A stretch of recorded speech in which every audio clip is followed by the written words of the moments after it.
Example type number 5 is the tricky one, and for some. Write this quotient in standard form. So as soon as I see standard form, I gotta think, okay, standard form of a complex number, so a plus bi. Now here's what people try to do. They say, oh, 7 over 1, 5i over 4i, split them up. You can't split that up. Here's what you can split up. If I said 6 plus 3i over 3, you could split this up into what? 6 over 3, 2, 3i over 3, just I. You could split that up. Notice why you can't do it here. You can't split up a denominator. You can't say 7 over 1. You'd have to say 7 over 1 minus 4i plus 5i over 1 minus 4i. That doesn't split it up. That makes it more complicated. So, okay? We can't simplify right here. This is already like, I wouldn't say simplify, but you can't like pull out factors and all that kind of stuff. So we have to do what? Yeah. What is I again? Imaginary, but square root. What can never happen? Never have a square root. Can't have a square root down below, can you? Because if you could, this would be our final answer if we could, right? But it can't be. So we have to multiply by the conjugate. So, write down 7 plus 5i, 1 minus 4i, multiply by what? 1 plus 4i. If I multiply 1 minus 4i times 1 plus 4i, the i's cancel out, and you're left with a rational denominator. Okay? So, everybody just FOIL and then see what you get over here. Go ahead and FOIL, see what you get. Oops. Okay. 1 plus 4i, go ahead and FOIL, see what you get. Then we'll talk. Wait, you want us to FOIL the denominator or the... Well, multiply those things. Multiply the numerators, multiply the denominators, see what you get.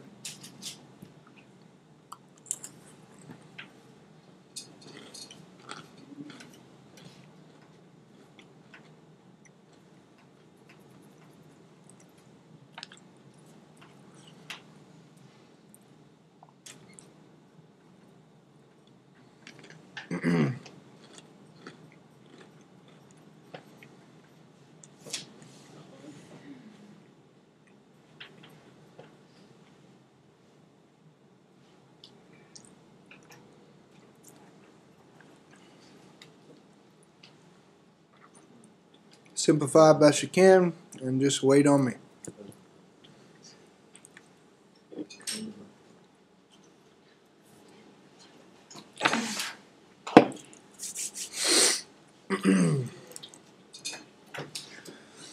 Alright, when you multiply the numerator, 7 times 1, 7. 7 times positive 4, so plus 28i. 5i times 1, 5i. 5i times 4i, plus 20i squared. Bottom. Now you know there's a pattern here, but be careful. So if I wanted to FOIL 1 times 1, 1. Negative 4i times 1 is negative 4. Positive 4, they cancel out. So lastly, negative 4 times a positive 4, negative 16i squared. This is what people should have first. Second, do the top. 20i squared becomes negative 20. This is really minus 20, right? Because I squared is negative 1. That's negative 20. So I got 7 minus 20, negative 13. I got 28 and 5i, 33i. What does the bottom become? 17. Yeah, 1 minus, this is really negative 1 here, so 1 minus 16 times negative 1 becomes 1 plus 16, which is 17. Now most people probably got here. This is not standard form. It kind of looks like it because it's like, oh, a plus bi. But a is not negative 13. What's one more thing we have to do? multiply? Multiply by 17. Oh. We can split it up. Yeah. Split it up. Negative 13 over 17. Plus 33, 17. I put I outside here. Some people put I up top, but it's better to be outside. A plus BI. This is your A plus BI. You guys get that? Most people on the quiz or test stop right here. But it's not A plus BI form. So, understand when to kind of pull it apart. Okay? Questions there? So, what do? What's the basics of this one? We have to conjugate, use the conjugate to rationalize. When you do that, you split it apart. There it is. A plus BI form. Any questions there? Okay, divide. Yep, go. So the denominator, you basically multiply the ones without the I and then multiply the other. The one, yeah, like 1 times 1 and then 4i times 4i. Okay, now watch yourself because people will get into the habit of like doing the top like that. If you do the bottom like 1 times 1, 1. 4i times 4i, 16i squared. People will start doing this. 7 times 1, 7. 5i times 4i, 20i squared. Get their answer. You understand? Watch out for that. The only reason we can do this is because what? You're doing it together. The only reason we can take a shortcut on the bottom is it's a difference of squares. So, but if you FOIL, you'll realize that they just can't, the middle cancels out and you're just left with the ends. So, my advice to most people, always FOIL, you'll get the same answer. Don't always try to take shortcuts. So we can't FOIL at the bottom. Yeah. If you But then FOIL, you get an I. no, that's what I'm saying. 1 times 1 is 1. 1 times positive 4i, positive 4i. Oh. 1 times negative 4i, negative 4i. 4i times 4i, negative 16i squared. See what happened? Yeah. This canceled. That's my advice. Always FOIL. You'll never do that shortcut when you're not supposed to. Okay? People like shortcuts and they're nice to have, but know the basics behind it. Okay, this is all review. Just do this one here, number 14. Not bad. Pretty good, pretty good. Keep up the good work. Don't go home and forget it. Alright, let's do the last couple questions. 2 questions in section 6 left over, and then we'll do a couple in section 7. What we're going to do, we're going to plot complex numbers. You know how to plot a coordinate, 3, 4. You know how to plot that. What we're going to do now is we're going to plot a complex number. See this? We're going to put it. So everybody draw a graph on your paper. Put some tick marks like you normally do. Teach you how to graph a complex number. Now, what's the only difference? What's different about a coordinate and a complex number? The y-axis is I. Okay, yeah, this is the y, this is the x, but there is no y and x in this thing right here. What we have is 3 is a what? The a, which is the real. So 3 is the real, or the a. And then, what is the b? What's b? Yeah, it's the imaginary part, but what is b in this case? B is? No, I'm not saying read into it. I'm just saying what number is b? What number is b? -2. A plus bi, so b is -2. Right? This is the imaginary part right here. So this is the imaginary part, which is the b. So here's the deal. The x-axis is now your real axis, or your a value.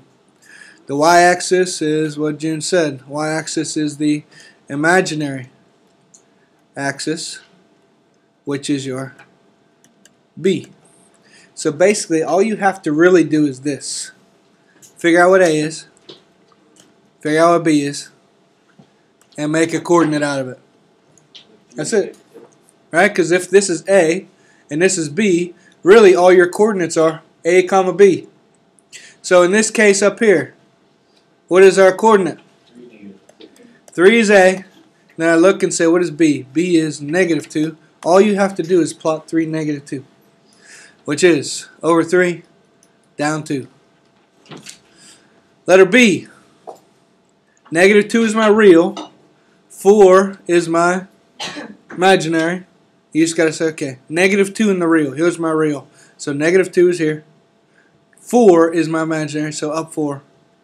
Plot it here. Right? Because this is really -2 is my real.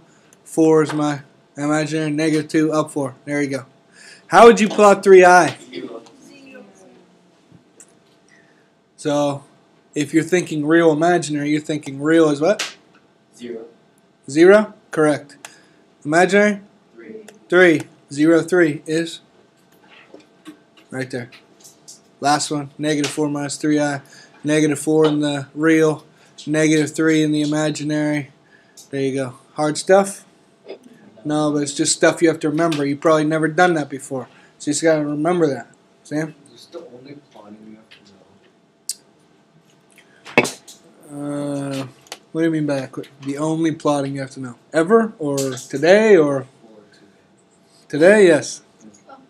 For this For the chapter. plays. Huh? For this chapter. I mean, in the beginning you had the graph quadratics, so I can't say. No, for imaginary. For imaginary? Yeah. For imaginary, this is the only plotting you'll do. Yes. Yeah? Pretty easy. If you remember, it's easy. Yeah? What does that represent, though? It represents Yeah, an imaginary number, But, a complex number in a complex plane. okay. Yeah, I mean, where does it have real meaning outside of this class? Not quite sure about that one, but you know how to do it.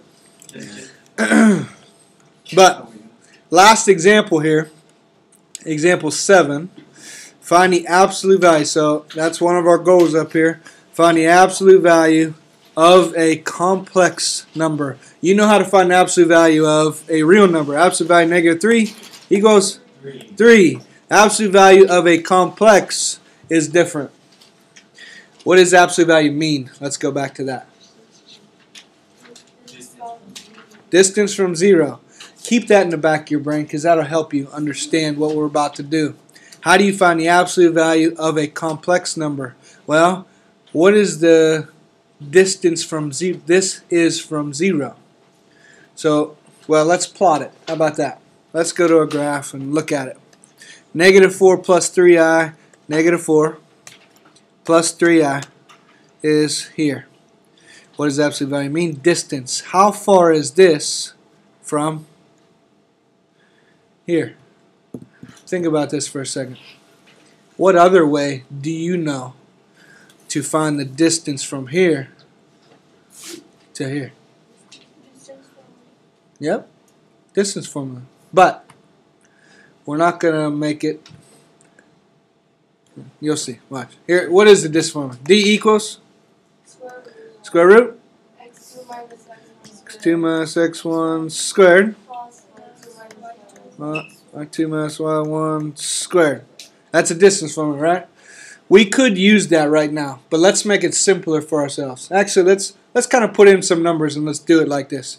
D equals, let's do it, square root of, what's x2 in our case? So this point right here is basically -4, comma 3. This point is 0, 0. Let's put it in for the moment. That's x2. We'll say -4 minus 0 squared plus y2.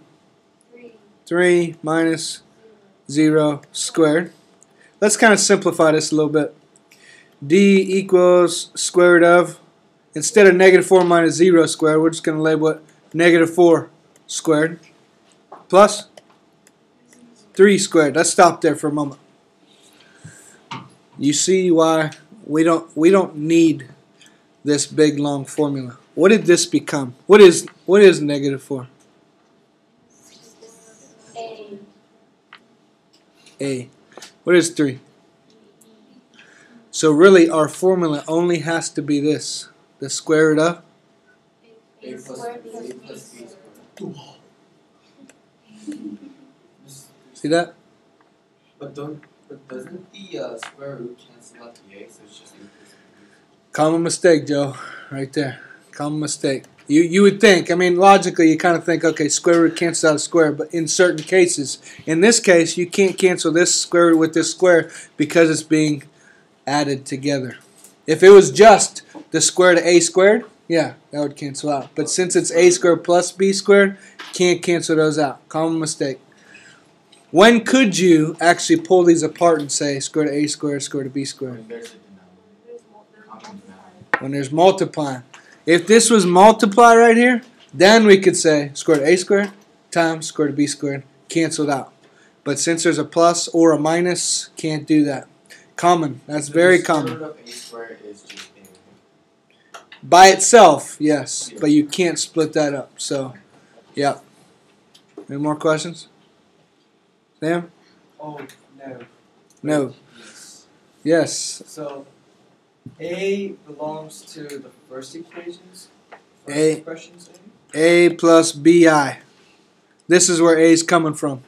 So here's what you want to write before this. Here's the formula you want to know. Equal to the absolute value of A plus bi. You want to write the absolute value of A plus bi, which is what we're doing here, is equal to square root of A squared plus b squared. So we're only using one formula? Yeah. To find absolute value, 0, 0, 0. this is the formula you want to remember, right there.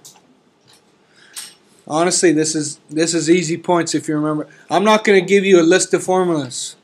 Every section you should write down the formula. Like, what was the formula you had on that test? Or negative B over 2A. Sure, that's one, not one I'm thinking of. That, yeah. B over 2a. H equals negative H equals Yeah, you remember. Oh. You remember. That's an equation. Oh. Height is equal to negative 16t squared plus H sub t 0. sub 0. Okay, you have to know that. And b over 2a. Yeah, that's a formula you gotta know. This one here, I'm telling you, I'm gonna use all these formulas. You star them, write them down. I'm gonna use them just about every one of them. Okay, so when you find absolute value of a complex number, here's what you do: square root a squared plus b squared. Let's do it for this one right here. So here we have it: square root a squared plus b squared becomes the square root of 16 plus 9, which means the square root of 25 equals 5. Oh, here's what people do. Right here, what do you think people do? Square root of 16 plus 9. Oh, square root of 16, that's 4. Square root of 9, that's 3. 4 plus 3, 7. Can't split it up. Can't. That's not a property. Okay? You can't split it up. Alright, so you have to do what's underneath and then get square root of 25 equals 5. So Understand. absolute of a plus bi, absolute value of a plus bi Yeah. equals 5. Is that the value of a? Yeah, absolutely. Okay, so you don't have to say that in the end, but this is true. Absolute value of negative 4 plus 3i, absolute value is equal to 5. That's true. The absolute value.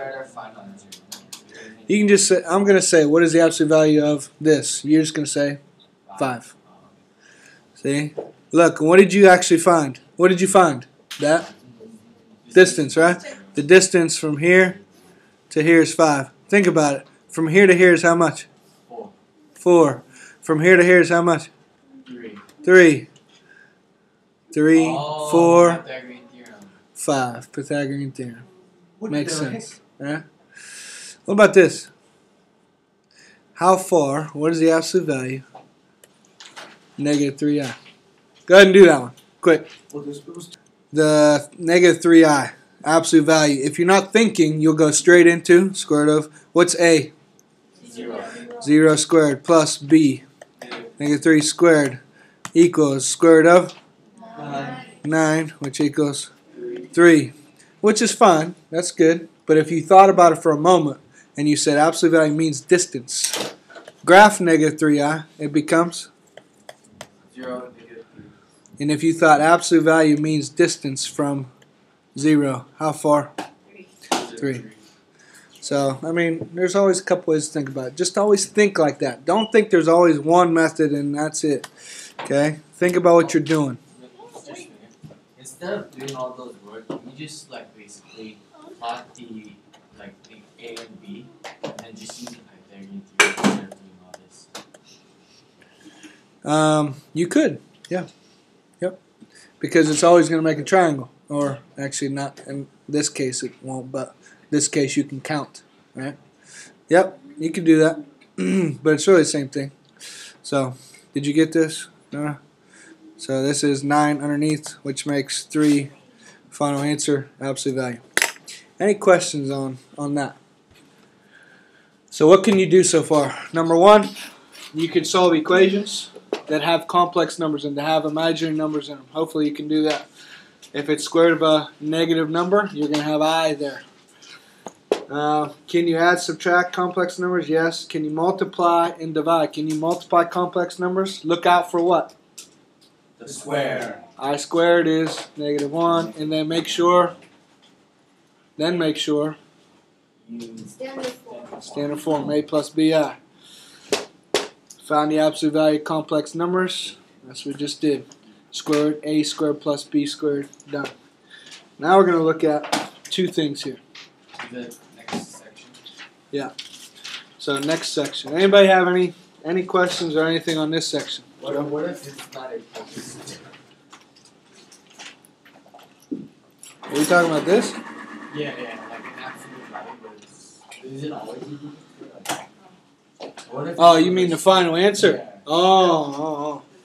No, it won't always be perfect. So actually, let me give you my own example here. I just thought of something that I put. It might be in your homework too. I'm hoping it is because I like this question. Find the absolute value of -2 plus 3i root 2. Find the absolute value of this. Make that a new example for yourself. You might want to start that one.